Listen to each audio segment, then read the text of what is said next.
Good evening and thanks for joining us. I'm Jim Ninsel, host of AZ Illustrated Politics, our weekly commentary and analysis of local, state, and national affairs.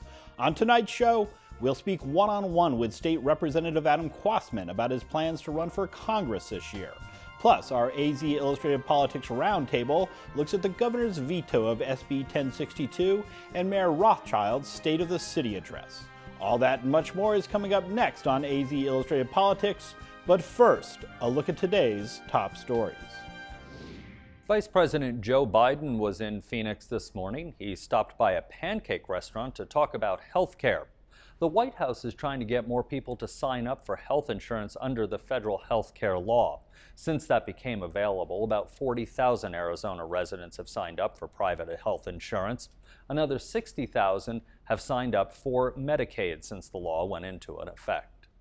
An independent audit of the U.S. Border Patrol found agents may have stepped in front of moving cars on purpose to justify shooting at the drivers.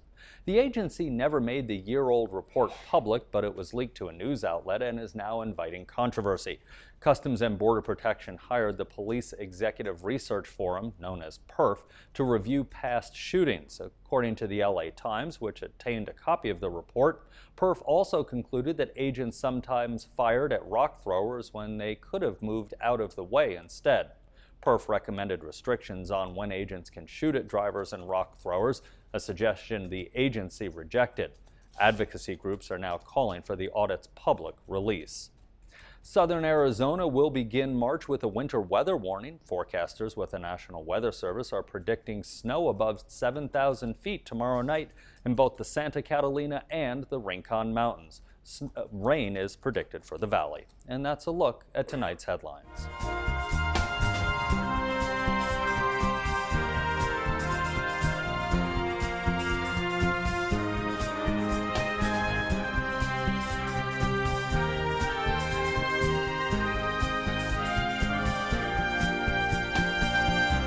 Arizona's Congressional District 1 stretches from Oro Valley and Marana all the way to Flagstaff in the Grand Canyon and includes most of the eastern half of rural Arizona.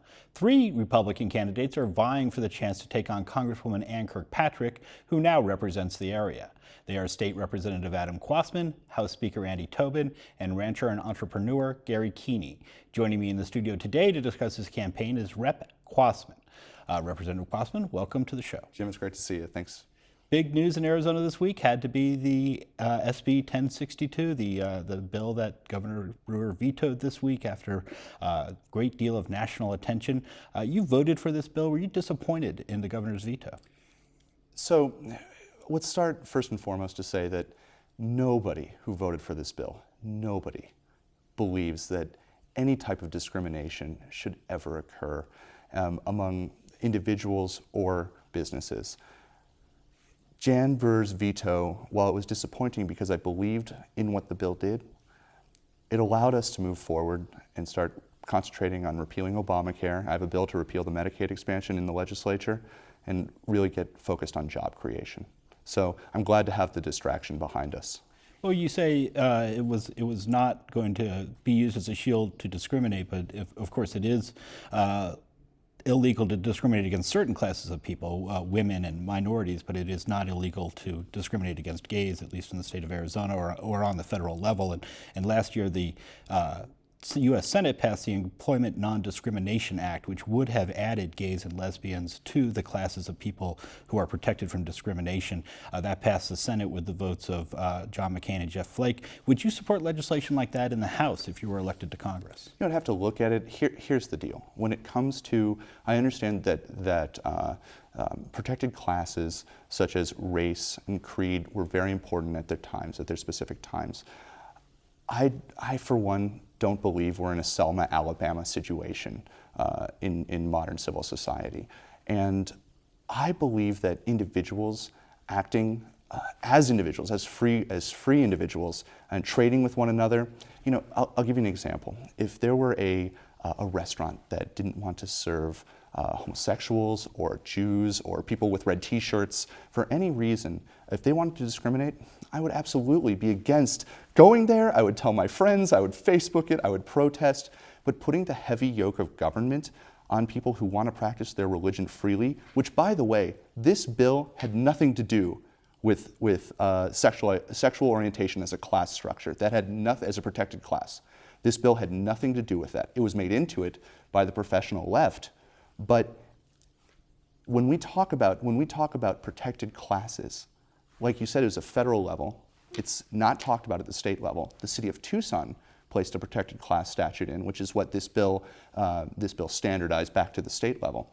But I would have to really look at whether we want to add more protected classes into our statute. I believe that free individuals will do the right thing. I trust people. One more question on the gay and lesbian topic, and that is, do you believe gays and lesbians should have the freedom to marry?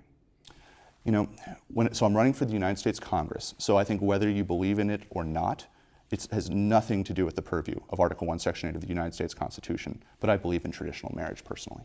Okay. Let's talk about immigration reform. The sticking point seems to remain the question of what happens to the undocumented immigrants who are now in the United States. That seems to be the part that people have a hard time sorting out in terms of getting some legislation passed. And the House Speaker, John Boehner, recently unveiled that set of principles, and his general thrust there was that citizenship for the DREAM Act kids and some kind of legal status, but no citizenship for older undocumented immigrants. Is that something you could have supported? I don't. I believe that whether it's legal status or a path to citizenship, these are tantamount to amnesty. My primary opponent supported legal status in an article he was quoted in the Arizona Daily Sun early last year in 2013. I don't know if he's backtracked on that, or if Andy Tobin doesn't support amnesty, or he does support amnesty. I have no idea anymore. He's running for Congress, so his positions might change. As for me, I don't believe that rewarding individuals who broke the law is the way to go about writing law. And I understand. There are those who, through no fault of their own, were put in a situation that's very difficult. But we are a nation of laws, and we have to look right now at securing that border if and when we decide to actually do something about protecting our citizens. But I don't believe that anything short of securing that border, building the double-layer border fence, I-9 enforcement, we can fix immigration in this country without creating new statutes. I believe we just need to enforce the laws on the books. So no, I do not agree with the Republican leadership on amnesty. So what should happen with the folks who are now in the country illegally? I think that this is a red herring. When we talk about immigration reform as a whole, without securing that border, I frankly don't want to have any conversation about immigration reform. Once that border is secured, and no, it's never going to be 100%. Of course, there's no policy, there's no bill, there's no policy in existence that's 100% foolproof. But we can go a lot further than where we are. But right now, I think we should enforce the laws on the books, and let's allow legal immigration the correct way. Let's allow that to become a little easier. So where we have backlogs, where we have limitations of those who are qualified for H-1B visas, let's start fixing the programs we have in place, and secure that border. I think a lot of these situations will solve themselves. Is your hope then that people who are now in the country would then self-deport or face arrest? Well, I believe that if we have I-9 enforcement and we have the policies in place that prevent individuals who are not here legally from actually finding work, then I believe, yes, they will go back to their country of origin. You had a forum last week in Saddlebrook, and at one point you said that Speaker Andy Tobin was being untruthful to the audience when he said that he absolutely opposed Obamacare in Arizona. Why did you say that the Speaker was lying? So here's the thing. Whether you're a Republican or Democrat, people who want to elect others, they have to look at their record, and they see what they've done. And I'm asking for a job. And I place things on my resume when I apply for a job, and then I go to a potential boss and say, hey, look what I've done, look what I haven't done.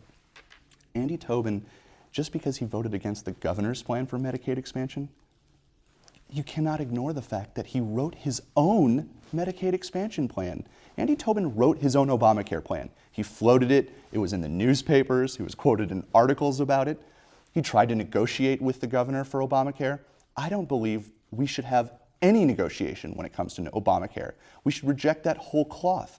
As a conservative, we believe in free market alternatives, not bigger government that will bankrupt us. In fact, Andy Tobin's plan that he floated, that it's published, that's in the newspaper, taxed hospitals at a greater rate than the governor did. And then he says, because he voted against the governor's plan, that he was against the Medicaid expansion. It's just not honest. And we have to answer to what we've done, for better or for worse, because we're applying for a job.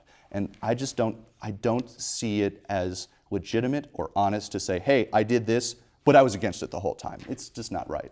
All right, we're going to have to leave it there, but I appreciate you coming by the studio today, and we will be right back with our roundtable conversation. I'm Gwen Eiffel. On the next News Hour, Miles O'Brien gives us a rare look deep inside Japan's troubled Fukushima nuclear plant. That's Friday on the PBS NewsHour.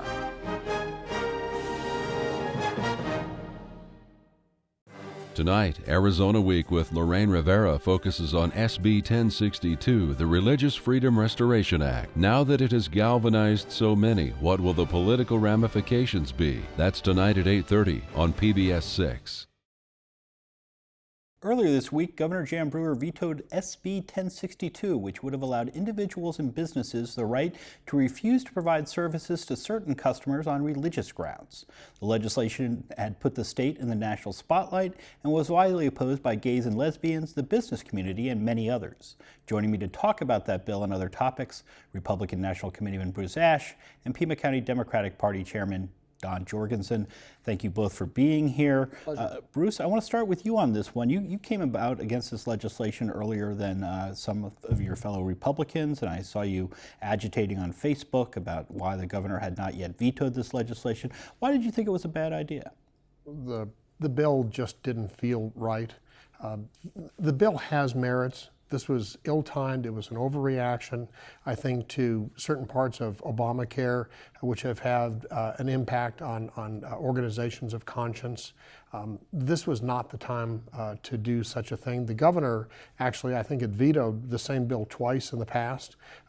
Came up again. There wasn't as much in the news at the time.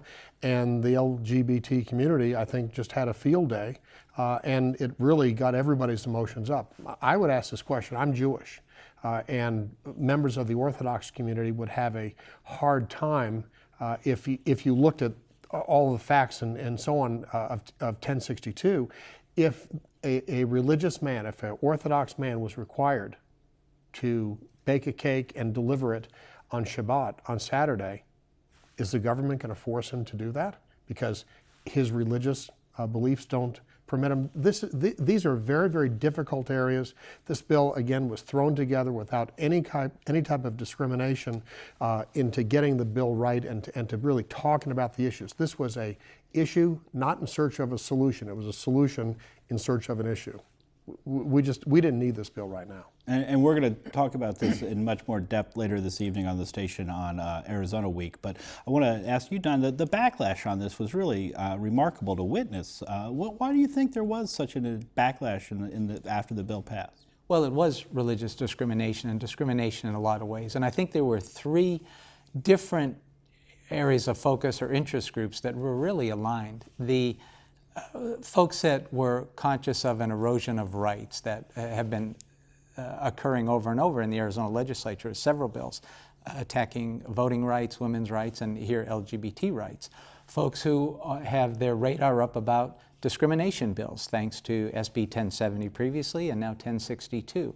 So the groups that are watchdog groups looking for that had their eye on it. And then third were the business interests, from the Arizona Chamber of Commerce to the NFL on down, who realized that passing that bill would have catastrophic economic effects on the state. So all those groups kind of aligned against it, and because of Arizona's history of bad bills recently, they have been watching it. And it didn't come out of nowhere. This is a bill that had been brought forth in various forms in about 10 other states. So this was a national effort to promote that type of religious discrimination, and this time these groups who were preparing for it were ready.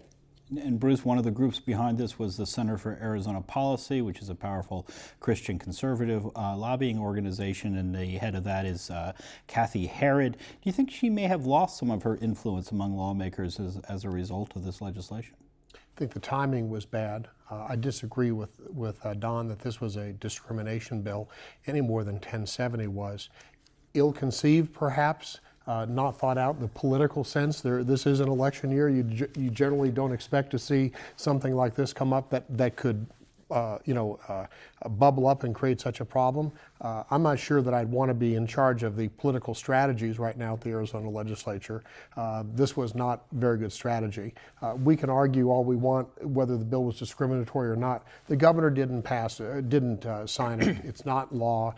It's going to go the way of all these other states who've looked at this, and nobody's got it right yet. And Don, you mentioned abortion rights earlier, and the Center for Arizona Policy has another bill that would allow unannounced inspections of abortion clinics. This one is on the verge of passing the House of Representatives. It does seem as though CAP still has some juice. Well, they're trying. She had a bad week, Kathy Herod and Center for Arizona Policy, because their previous bill attacking Planned Parenthood was thrown out by the U.S. Supreme Court. In this current bill, that's as you say, wanting to allow unannounced warrantless inspections of abortion clinics is essentially a rehash of a bill that was passed 10 years ago and thrown out by the courts then. It is simply another scare tactic for women that are seeking the need of these clinics for everything from breast cancer screenings to abortions to preventative health. And even if the governor signs it, I think we are going to look forward to another lawsuit and more Arizona taxpayer money wasted. And Bruce, what do you think of this legislation? I don't have a problem with health officials doing what they're supposed to do to make sure that there are proper services being provided and healthy environment that exists in these various clinics.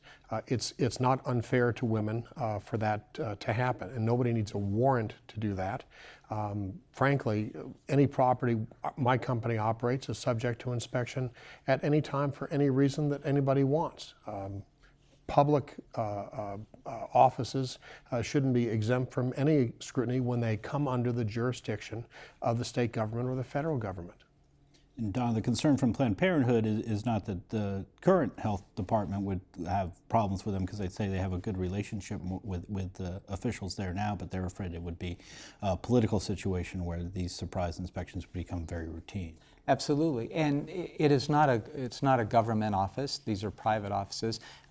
Bruce runs a terrific business, but it doesn't involve healthcare privacy and women's privacy. They have a right to privacy. The doctors treating them have a right to privacy with their records, and this is nothing more than, again, a way to bring more attention to these abortion clinics, and another kind of step that these right-wing Christian groups are taking to try to eliminate that legal right of women to seek abortion in Arizona. And you mentioned that Supreme Court decision, not a decision, but the court's decision not to review the case in Arizona that had been rejected by the federal courts earlier. This was an Arizona law that said that none of the federal health dollars that were passing through the state could go to Planned Parenthood clinics to provide other than abortion care, cancer screenings or STD treatments or birth control.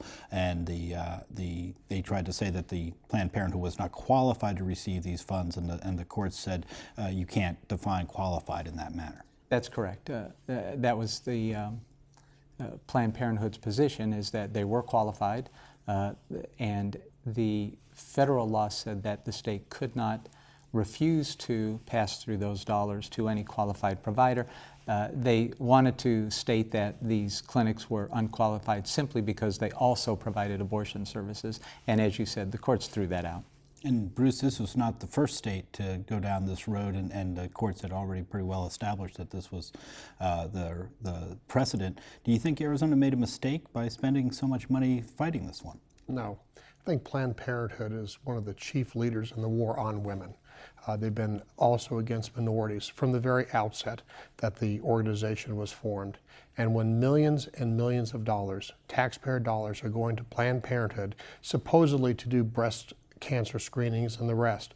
It's really going to abortions. They can fungate, or they can segregate the.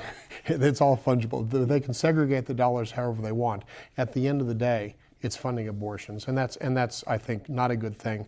Millions of babies aborted over several decades. Thousands of women go to Planned Parenthood. It has been their only option for preventative health services and women's health services of all races, of all socioeconomic status. So to say that they're promoters of the war on women is like saying up is down. It's just flat not correct. Well, I'm sure we're not going to settle that one at this table today.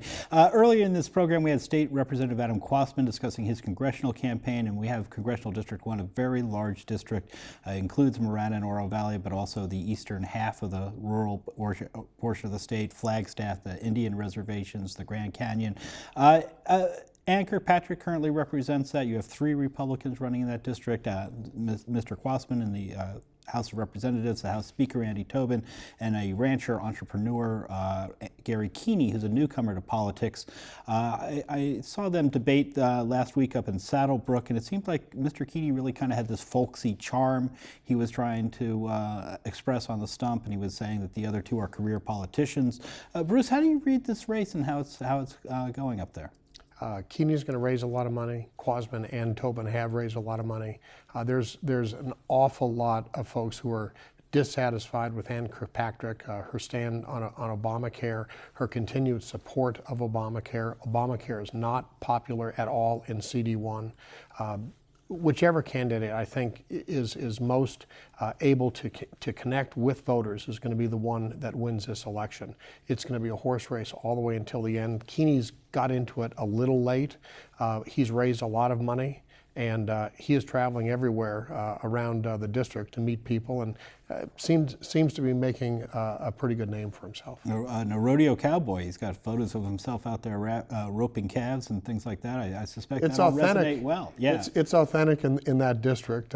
Look, Adam Kwasman has served his constituents who are part of CD1 as well, as he's a legislative district representative, as has Andy Tobin serving as Speaker of the House.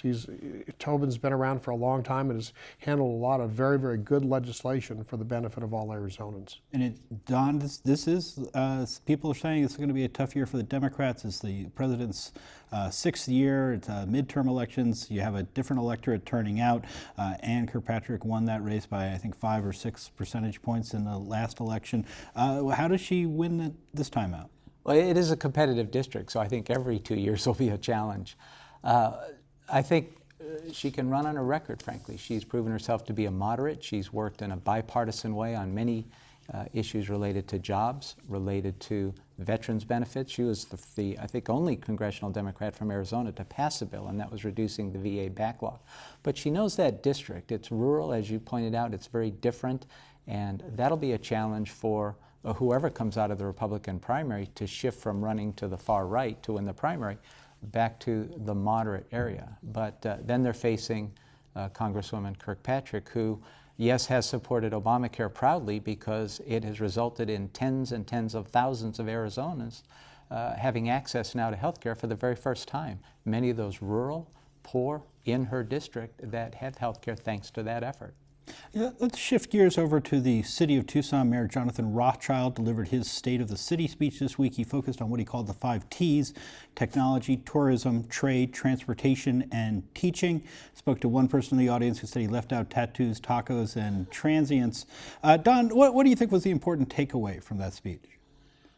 Well, that Tucson's on the right track. I think the mayor's done a great job in just 2 years. If you look at downtown and what doesn't exist anymore, which is a Rio Nuevo debacle, we have public-private partnerships happening down there to revitalize downtown. You have the streetcar, which has resulted in new jobs and a lot of new investment in town. And I think he's on the right track with regard to, obviously, focusing on tourism, focusing on technology, because as he has learned and many have learned, companies aren't going to relocate to a city because you offer tax incentives. They're going to relocate if their workers want to live there, which means good schools, good roads, good infrastructure, and that's what the mayor's focusing on, and as I said, he's on the right track. Bruce, halfway through the mayor's first term, what kind of grade do you give him? I have a lot of respect for Jonathan Rothschild. I think he's trying his best. The Democrats on the city council clearly block him in many of the things he'd like to do.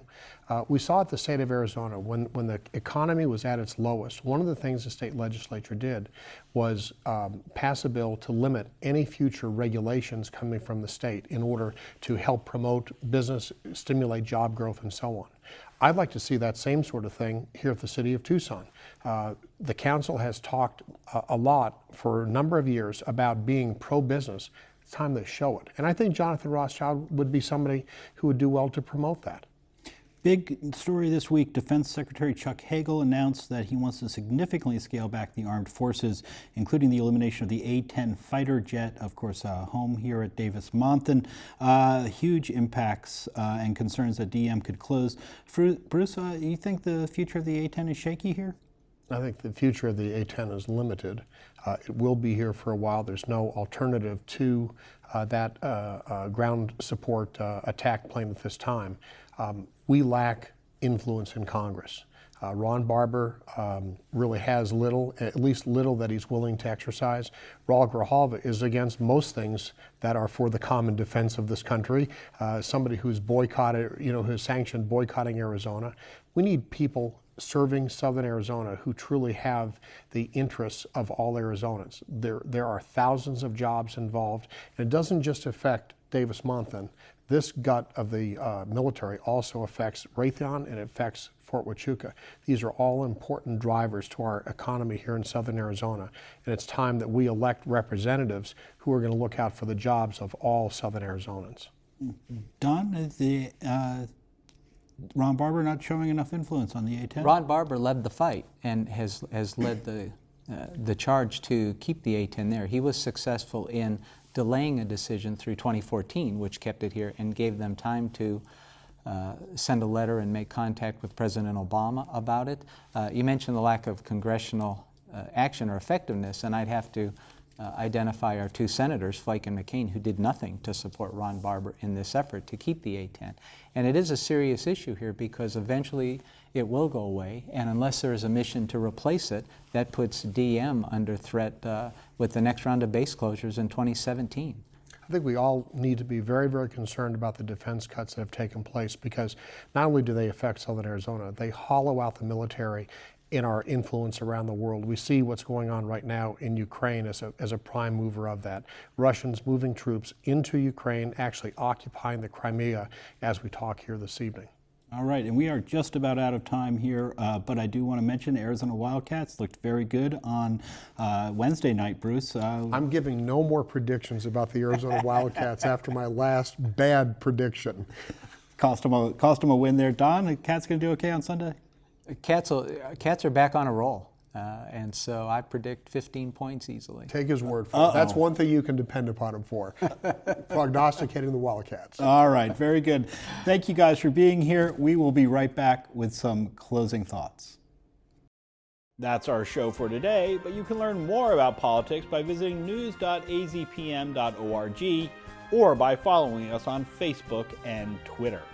I'm Jim Nitzel. Thanks for watching another edition of AZ Illustrated Politics.